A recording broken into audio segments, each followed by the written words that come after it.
Right, let's welcome back to more of section 1.8, looking at compositions of functions, and we're specifically looking at composite functions. So now, the next example we have, example 4, says to use the two functions to write y as a function of x. So how can we do that? You can see the first function y has 2a minus 3, and then we have a is equal to 3x plus 1. So basically the question wants you to eliminate a out of the whole thing. Is there a way we can do that and combine these two functions together? And hopefully you're saying, well, wait a minute, if a is equal to that, can't we just substitute that in for a into here? And the answer is yes. That's all they want you to do. So we're just going to take both of these together, and we're going to replace a with 3x plus 1. And again, just make sure you don't lose any of the pieces of what y is equal to. So we need the 2 and the minus 3 in there as well. And now we can just simplify it.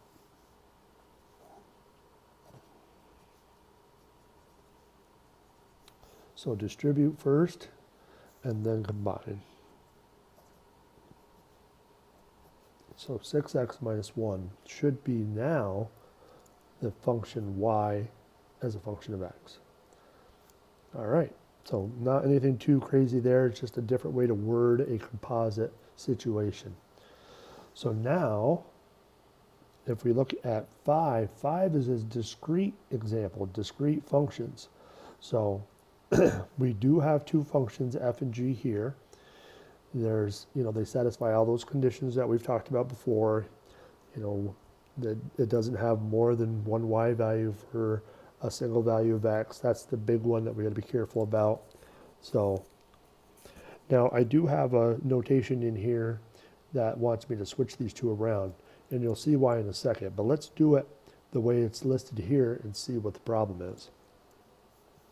So they want you to find g of f of negative 5. So by definition, this is going to be equal to g of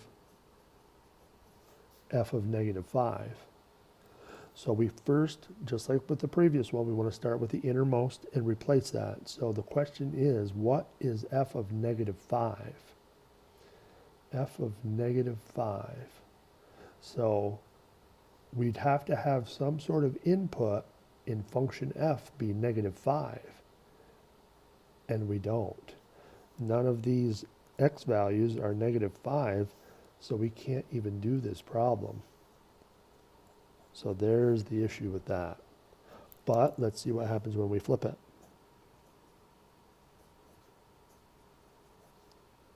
So again, that's the original notation.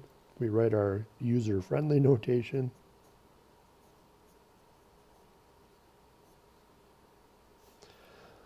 So now the question is can we get an answer for g of negative 5? Now we can. We can see that we do have an input of negative 5 here, an x value of negative 5, and the y value is going to be negative 1.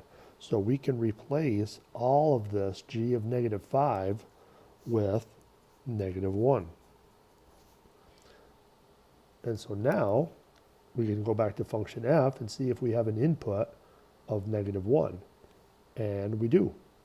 We have an input of negative 1. The output is 2. And that is our answer.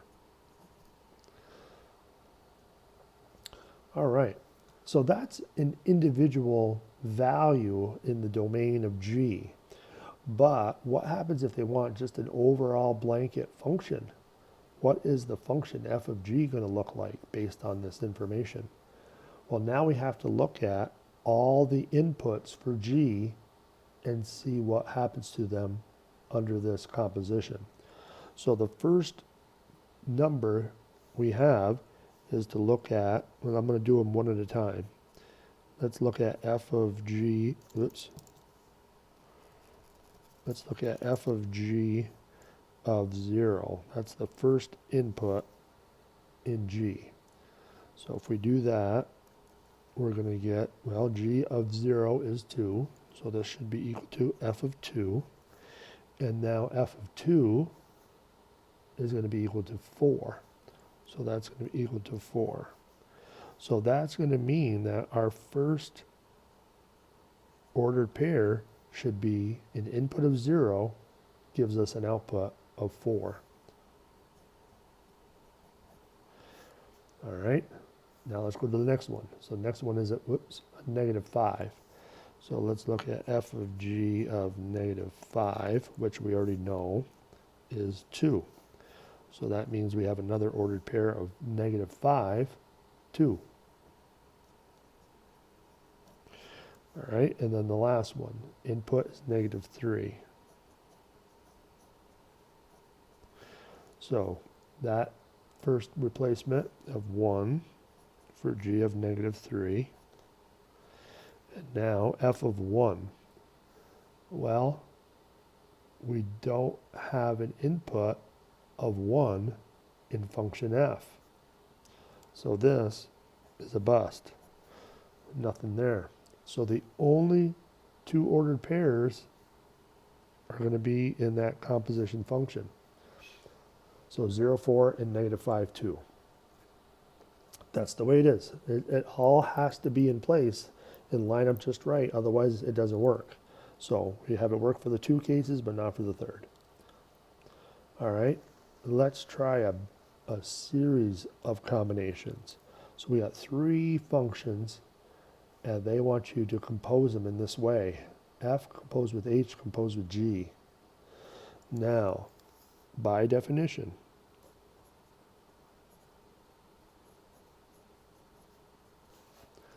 we have this, and so we can write it in our other notation. So we'll have that. So again, start with your innermost set and gradually work your way out. So the first step would be to replace the G with 3x minus 2. Okay, now we got to work with this H of that. So we're going to replace x in function H with 3x minus 2. So 2 over 3x minus 2 minus 1. So I kind of put parentheses around that input, because again, that's replacing x. And now we should just simplify this down a little bit.